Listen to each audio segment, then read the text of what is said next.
I tried to get a tan like to keep up with Chris, but Chris like goes outside for 2 seconds and comes back like, you know, a bronzed Adonis, and I peek out into the sun for 2 minutes, and I'm like Nosferatu. It starts to burn, and I have to go back inside. Good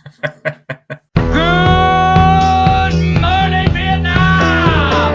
I love the smell of napalm in the morning. You're gonna need a bigger boat. I feel the need for speed. Roads? When we're going, we don't need roads. Snakes. Why did it have to be snakes? I'm Spartacus! I'm Batman. I am the father. And Mary, obviously, yeah, your hair's out of control. Yeah, I thought, you know. I think your hair's looking quite good.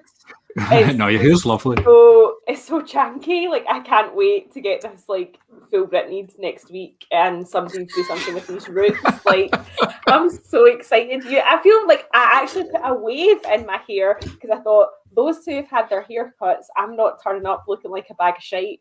So, and you guys. So what happened? And you guys look so beautiful and so fresh. So I thought I'll make an effort. Mm-hmm.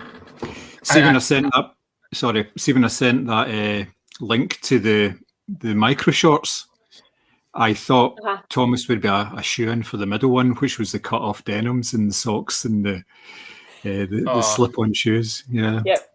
Hashtag 5-inch seam. I mean, summer is on the horizon. I think it's a good look. Yeah, you know, people been locked down.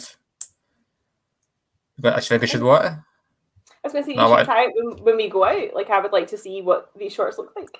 Well, the way I see it, I've been in lockdown for the last year, so nobody's any right to judge. Exactly. Body confidence should actually be at an all-time high because we've all just gone, fuck it. Yeah, I don't want to be like body shamed for my choices. Nope. As I said in the photo, I'm going to wear heels when we go out though because I want a picture. Because I even tried to change the Moviescramble cover photo on Twitter to that picture, but I can't because I'm too short and it cuts me out. So I'd like a photo where either we're all sitting down so it levels the playing field a bit, or I just put on like super heels and elevate myself so that we can get a nice picture together. The problem is you turn up wearing heels. What if me and John wear heels as well? And yeah, we've got all these Christmas presents that we've not had a chance to wear yet, you know. So. You know, I've got my heels and my cut-off denim shorts. It's the white socks. God, you are going to look so attractive. I can't even put it into words. I think The Guardian must be trolling me at the moment because their latest article was on Hawaiian shirts, how that's going to be the big thing this year, except you're not supposed to wear them because they're culturally insensitive. Oh my God. No, really? Mm-hmm. That's about 20 of them. To Hawaiians. Hawaiians? No, that's obviously the obvious answer here. But my question is, like, the Hawaiians wear Hawaiian shirts though? Because I've always only ever seen like white people wear those shirts, and I don't know what it's culturally appropriate apart from the fact they call Hawaiian shirts. But change the name of them. Call them white guy shirts. Or like floral white boys. Shirts. It's a white boy summer. White boy summer. White summer. Dear. I mean, we're like 5 minutes into this recording and white boy summer has been mentioned, and not by me. I didn't even say it first. No, I need to read this article in the Guardian about the Hawaiian. You think the Guardian are trolling you? I think the Guardian are trolling me half the time, or trolling life. But yeah, maybe there is some kind of reason why you can't wear Hawaiian shirts, but I have never seen. I just didn't know Hawaiian shirts were indigenous. Like, yeah, I always thought it was something that like tourists wore. Like, I never thought it was something that actual Hawaiian people wore. Maybe they do. I don't know. I've never been. I wasn't interested to read the full article. Yeah. John just like skimmed the first 2 sentences and knew that was enough to make him angry, so gave up. Yeah. Aye. Welcome in 2021. We're having a barbecue at yours, Simmy. Is that what you're saying? Well, the worst thing is I don't get a lot of sun in my back garden. It's rubbish. This is like a volcano. Like, I burn like 2 seconds after going outside. It's too hot in my back garden. Yeah, but you're very, very pale. That's true. Well, she don't sparkle. See, Mary won't get that because you haven't seen the film. I do get it. Sorry, I thought you wouldn't have. No, the wee sparkly Twilight fuck. No, I get it, sadly. Have I you know not the s- reference. Have you not seen them? I thought you'd seen them. I thought everybody had just seen them at one point or another. I have seen a clip of one that had Michael Sheen in it, is that right? Yeah. And he was like ripping someone's head off or something, but that's as far as I've got into the. He's pretty good in it, to be fair. I know the films are pish. I didn't like them, but the third film's good. I still maintain that. And I say that every time these films come up. I always say the third film's good. It's a guy that directed Friday Tonight. Oh yeah, that's God, that fucking haunts me forever. It is a bit of a departure in terms of vampire films, but I took my sister to see it, and I was like, I've seen that too, so I'm just sitting out with this. When I finished, I thought, I actually quite enjoyed that. And I was talking to people, and nobody believed me. I'm like, no, seriously, it's quite good. It's actually quite a good film. Like, nah, you're at it, blah, blah, blah. Have you seen it? No, I've seen the first one. Well, the third one's good. I'm not saying watch it, I'm just saying it's good. The end. Do you think that like Kirsten Stewart and Robert Pattinson are embarrassed that they did? Because they've gone on to do quite like different, like quite indie, quite out there things. Do you think they're embarrassed that they did that? Or do you think it was just a launch pad for them and they knew it was going to be shit? I think, see if any of them either were embarrassed by it, they should give me all the money they made for it and continue to do their independent projects. Sure. Yep. I'll take your embarrassment money any day. Damn, how many films did they make? 5? Yeah. I thought that was only 3. No, there's 5. It was 4 books, 5 films. They split the last one into 2, didn't they? Yeah, and don't get me wrong, right? You could. I know Harry Potter did it, and people say, did Harry Potter really need to do it? I didn't mind. For the first Harry Potter, part 1, 6, whatever it is, it does drag a wee bit. The 7th one does drag a wee bit, and the 8th one is great. This is a film that this book did not need to be split in 2. It really didn't. And I've not read the books, but I've seen all the films, and I'm watching the film with my sister again. I just take her to see him when she was younger, and I'm going, literally nothing is happening here. Like, there's nothing is happening. And in fact, do you think you'll ever see them, Mary? No, I've never seen a Twilight or a Harry Potter, Right. and I don't really intend to watch either. So, can I tell you the ending of Twilight Sure. then? And we can cut this out, John, for spoiler reasons or whatever. Or John, have you seen them all? Yes, I've seen them all. Yeah. Right, I so do know there's 2 there's a endings. CGI baby. Is that something that's? Oh no, that's not that. Although Right. I can get to that, but with the imprints on her, and it's really fucking creepy. In the book, so in the film, you have this big, massive battle scene at the end, and Of it's what between film? the evil. The last one. Right. So like the fifth final film, whatever it is, and like Michael Sheen's evil vampires and the good vampires, and I'm going, okay, this battle scene's actually pretty good. And oh my god, people are getting murdered left, right, and centre. Like important characters are just getting killed willy-nilly. I'm like, do you know what? This franchise has been poor for the most part, third film aside, but this ending might actually redeem it. This is pretty cool. And it turns out it's all just a vision. So basically, the show Michael Sheen's evil vampire, this will happen if you fight us. Everybody's going to die. And he goes, okay, cool, and turns away. So I'm like, okay, that's like the worst ending I've ever seen. The book, I don't know if the book is worse or better, because in the book, it's sort of from Bella's point of view. Right. So you don't get the battle. You get Bella saying, so the vampire that walks up to Michael Sheen and says, oh, here's looking at the hat, and comes back and goes, no fight. I'm like, I don't know what's worse here. Promising a fight and not getting you it, or showing you a fight and take that away from you. I'm not sure what's worse, I really don't know. But I was fucking furious. I just hate that it was all a dream cop-out type of thing. Like, and also, I don't believe that if he is like a super villain, would mass death and destruction really make him reconsider his path in life? Like, is that he died as well? But I would just be like, cool. Now I know how I'm going to die. I'm going to try and change it. Me too. Maybe It's not terrible. step off that curb that day. It's terrible. I remember telling my sister the film was finished, and I was nearly crying how bad it was, and she's just cheesing how much she loved it, and I was upset. I still hold it against her to this day. Yeah, I can tell you've still got issues. Yeah, I was going to say, you seem still very upset about this. I must be the only middle-aged white guy that's upset at Twilight.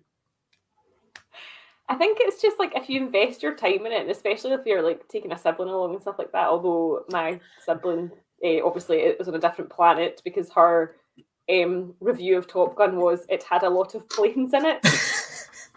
That's my review of Twilight. I love vampires.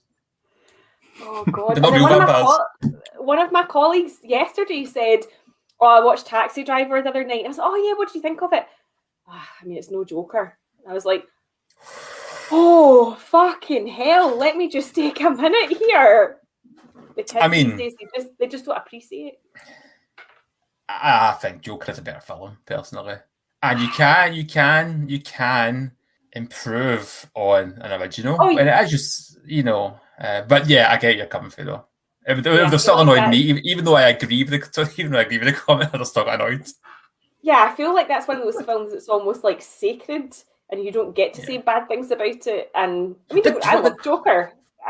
So I mean, I'm not gonna argue. Yeah, but does Taxi Driver not have Roy Rose Cadet? Was all dream style endings? About 2/3 of the film could be regarded as being a dream, or like a hallucination type thing. I don't even think it's open to interpretation. I think the screenwriter actually confirmed it. The screenwriter, somebody confirmed it. Somebody really involved creatively actually went, no, it was all a dream. It was all a fantasy type thing. Am I going to have to eat my words on Twilight then? Because no, I usually don't like that type of plot device. No, the problem with Twilight is, for me, it was the fact that it was a really cool fight. It was a really cool scene.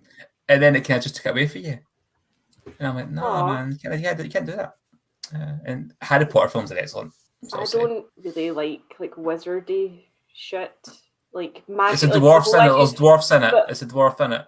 Oh well, that's out. But I don't like this whole idea. Don't get me wrong. Like I don't like. Chris has got it in to say that I don't like science fiction. I definitely do like science fiction. I just don't have time for like magic, which is weird because I really like The Prestige.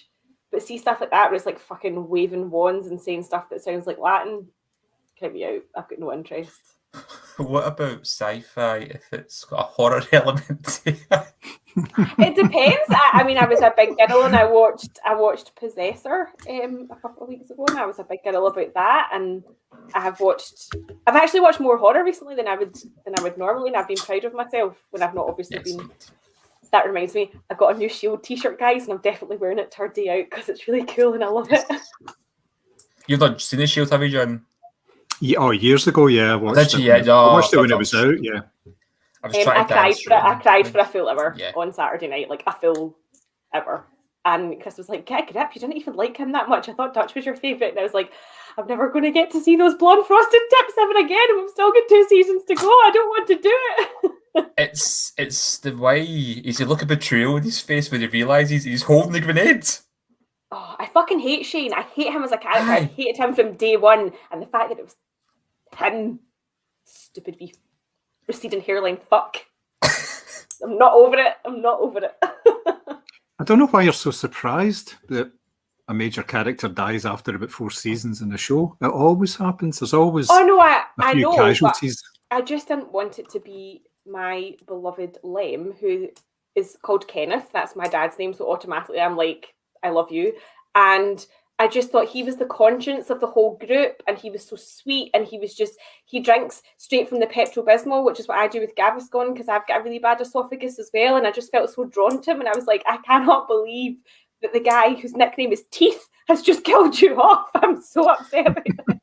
But it's not just that. I mean, the whole scene is pretty brutal. It's not just a nice, clean death. It's not only the look of confused betrayal in his face, but then he has to lie there dying while Shane's trying. Oh, the whole thing's horrific, but it's well done.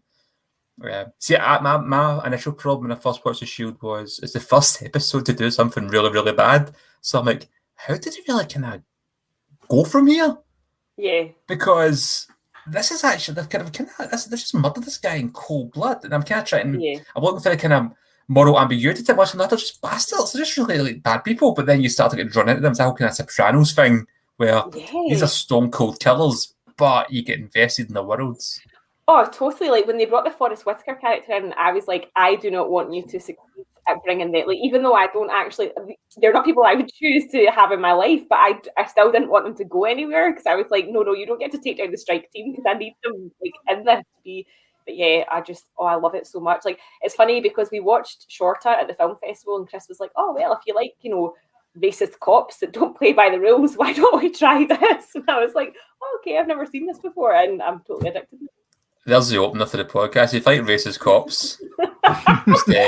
No, not in light of what's going on this week. No, not. No. You say this week, but Christ. Well, every day. Yeah. Much, yeah. It's pretty. But yeah, recently that was pretty fucking brutal. That new thing in America, the latest installment, and fucking is the latest installment, if I'm right, the one where he said he didn't think he had the release on? Yeah, no, it was just taser. I thought it was a taser rather than the sidearm. No, it wasn't. I think it was a women cop actually. You can't tell the difference. I'm just going to throw it out there, but maybe you shouldn't be in that job. Yeah. Mm-hmm. There was an interesting post on Facebook. It was Stevie Wonder who'd posted about it and said, like to see what the parallels are with this case and one, I think it was maybe about 3 or 4 years ago, where a white cop, a black officer killing a white person accidentally, and they get 12.5 years in prison for it, and it was like fast tracked through the justice system and everything. So he's saying, well, what's it going to be like this time, where is it going to be the same, or is it going to be treated in the same way or what? So that's fucking nuts. Jesus. That's absolutely mental. It doesn't surprise me, but it still shocks me. Yeah, no, we're not going to lead with that. We'll lead with Chris and his suntan, I think, before we how easily he takes a tan. It's a cultural insensitive tan. But don't fucking keep that in. Oh no! There we go. Do you want to know what I got him the other day? And he thinks I'm being racist, but I just thought it would be funny. Throw burrito. And he was like, is this because we've been watching The Sheild? And I was like, no, I don't think you're Mexican. I just thought this would be funny to play. And you get 2 like foam burritos and you just throw them at each other. It's quite a funny game. Yeah. I think the lockdown, Sturgeon, I know you watch his podcast, I listen to his podcast, but please open the cinemas. This is what Mary's been reduced to throwing burritos at her Spanish husband to be. Yeah, please open the cinemas or the pubs. I'll take either or. Oh, something. Just no gardens, Christ. There was an interesting post that I saw on, I think it was Independent, whereas one of the stars from Call the Midwife was complaining that they were never going to get a BAFTA because the show wasn't woke enough, which was interesting, apart from the fact that the shite. I thought, I cry at that every week. I love it. It's primetime Sunday night rubbish. Yeah, it's nice. You don't have to think. It's just people, I suppose it probably isn't woke enough in the sense that it is that kind of like idea that everything was like super rosy back in the 60s, which it obviously wasn't. But I like it. I cried to it every week. No, it's like Heartbeat with nurses. That's what it is. Yeah, Heartbeat did win a BAFTA, did it? No, I don't think so. Maybe for the theme tune, but I was going to say maybe for the music. Can you say quite that? Who else would have a gritty reboot of Heartbeat? What, like a Happy Valley or something, wouldn't it? Yeah. I think like the Sheild type idea, like Heartbeat. He's motorbike and things like that, and biker using a sheep for cover when you take someone down in the middle of the street. Well, like taking a sheep hostage,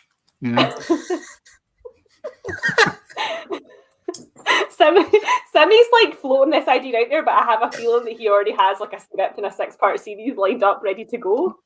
Yeah, I do now.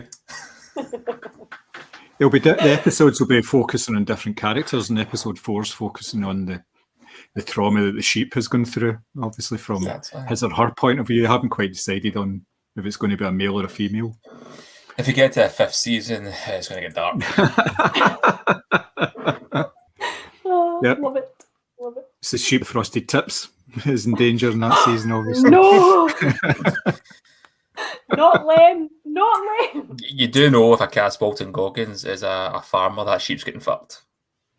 Oh, 100%. Like, I honestly think that, obviously not him, because I would like Walton Goggins not to sue us, but the character of Shane does seem like a total sexual psychopath. Like, I just feel like every hole's a goal. So, have you watched Sons of Anarchy? I'm going to watch it next because I know that Dutch is in it, and that's the only reason I'm watching it, because I love Dutch. So is he, and that's all I'll say. Goggins. Yeah, there's quite a lot of the cast crossover actually. It could easily be like a shared universe, in my opinion. How the styles are very similar. No, you will love him in it. You will love him in it. He's not in it a lot. He's in it later on. Does anyone else does Lem come back? Is he in Sons of Anarchy? The actor, yeah. But the character. No, it could be. I think the styles of the shows are very similar. Oh yeah, because it's Kurt. Is it not Kurt Sutter that does Sons of Anarchy, and he's an exec producer on The Sheild? So. Yeah, I always thought there was more of a link than that. I always thought it was the same writer or something, but yeah, no. Sons of Anarchy is great. It's next on my list because somebody else recommended Justified. Yeah, that's Yeah. good as well. Because I think like there's quite a big crossover between those three series in terms of cast. When Goggins is never I know. I didn't realise he was in the Hateful Eight as well, which I haven't seen yet. But I was looking up his IMDb just to know what to avoid, to be quite frank, and it said he was in that as well. Yes, sort of an arc you'll fly through as well. It's a bingeable show. As long as Dutch is in it, because I really feel like I found my soulmate. He's 6'2", though it might be a bit of an issue. This will be an interesting podcast that sees this gets cancelled by both sides because they'll cancel us for unusual insensitive jokes and they'll also cancel us for the apparent wokeness of being upset about the Anthony Hopkins old white guy winning. Yeah. I know. I do feel bad because I haven't seen it, and everyone is like, "Oh my god, you'll cry at it for a week," and you know what? I probably will, but I'm just like, I am one of those kind of. I just don't rate Anthony Hopkins. I do feel like he is a scenery tour, and I haven't really seen anything that apart from maybe Silence of the Lambs, that makes me go, "Wow, he is, the best actor of a generation." Like, I just don't get the appeal. He definitely chooses scenery in that, though. But like he kind of gets away with it in that, but.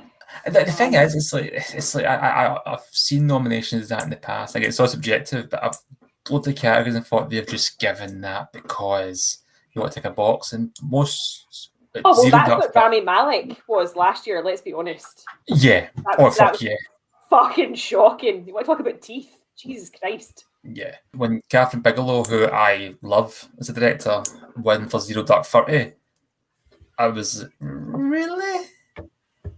Was that what she won for? I always thought it was something else she won it for. And it's like, did she won because of the film, or you just try to prove a point this year? And that's just a horrible thing to say. Something that's what it feels like. But the other actors nominated in these categories and things like that, you think you've got a chance to actually make a statement here, and it would be rightfully deserved or so because you've got competition in these these nominations, and they just fucking make an ass of it.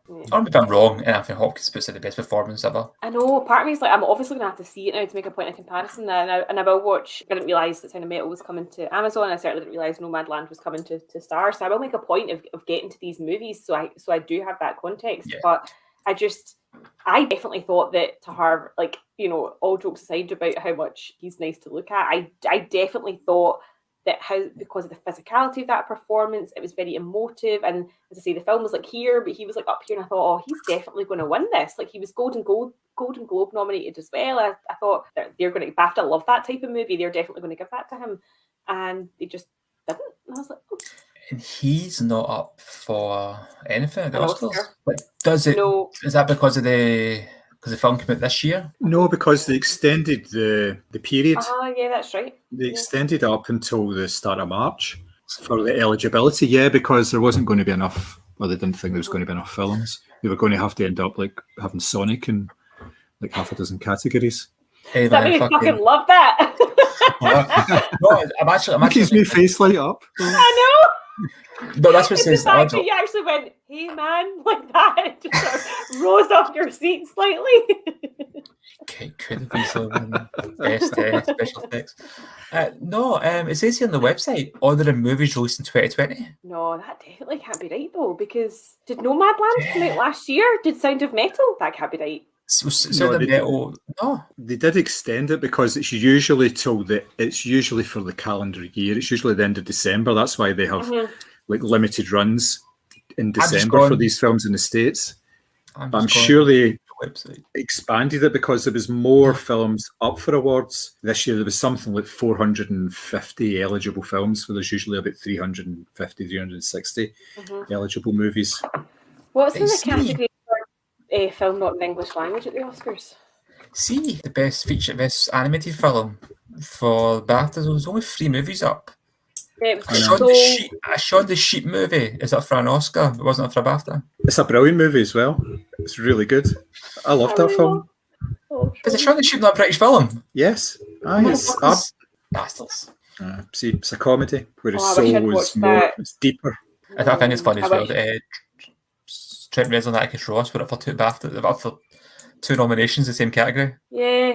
Usually that works against them, doesn't it? Aida. What are you looking at? Be the best film in a... The best foreign language film, just see if I recognise any of them. But I wish I'd watched that. Is it Quo Vadis? Is that how you say it? Quo Vadis Aida? Quo Vadis. You don't with Latin. You don't have any inflections in the language. You just say it as it's written. Apparently, I knew you would know Latin. John brings out his leather-bound gold leaf volume of Latin to go through his verbs. I did Latin for 1 year in secondary school, and it was the only thing I remember from it. My dad can only remember is it a mo, a mass, a mat, or something like that. That's the only Latin he has gleaned from, and he went to like a proper, like he went to St. Aloysius, so Latin was like a thing. You can't remember a word of it. But I wish I'd watched that at the film festival, and I haven't, and I'm kicking myself now because it's everywhere in the best foreign language category. Yeah, I don't even know if it's coming out here anytime soon. But maybe Glasgow. It will eventually. They're starting to do a Best of the Fest strand at the moment, so it may be on that. Yeah, because they've got that County Lines, which was nominated for quite a few BAFTAs as well. They've actually got St. Maud. I'm just looking at their Glasgow. Oh, they've got Killing Escobar, which you got retweeted as well. Remember? Yep. Yeah, that was a pretty good movie. Was it La Llorona? I thought was up for best foreign language film, but it was admitted for the Guatemalan entry, and not The Curse of La Llorona, which is a different film. Once again, I was like, yeah, that seems. They've got Les Miserables for $5.49 on Glasgow Film at Home. So it's worth a watch. I didn't think it was like brilliant or groundbreaking or anything. Like I said to you, I went to see it in the cinema last year because there was literally fuck all else to see. But I enjoyed it. It was good. Yeah. Don't think that's going to be a problem this year somehow. As long as the cinemas stay open, it's going to be every week. There's going to be something. There's going to be something, but you know, I was pissing myself laughing because Paramount have delayed those 3 Tom Cruise films. Chris has been walking up and down like an angry parrot ever since. He's like, "Why just those 3 Tom Cruise films?" And I'm like, "I don't know, mate. I don't need films." So, what's the 3? Top Gun, Mission Impossible. Top Gun, Mission Impossible. 2 Mission Impossibles. And the 2 Mission Impossibles. They've all been delayed because apparently he's on Graham Norton this week, and Chris was like, "Oh yeah, that'll be so exciting because of the movies and stuff like that." And I was like, "Oh, I've got bad news for you. All 3 of those films are getting punted back to next year." And he was like, "If one of them comes out on the day of our wedding, I'm sorry."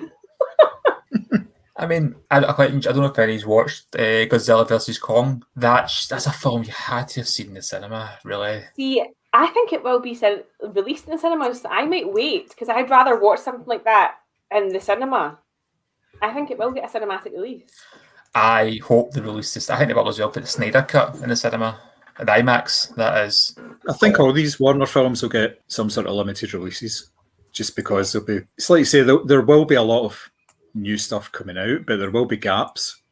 And they'll be punting these films in there because then they're regarded as new, because not everybody will have seen a film because it's on HBO Max, for instance, you know.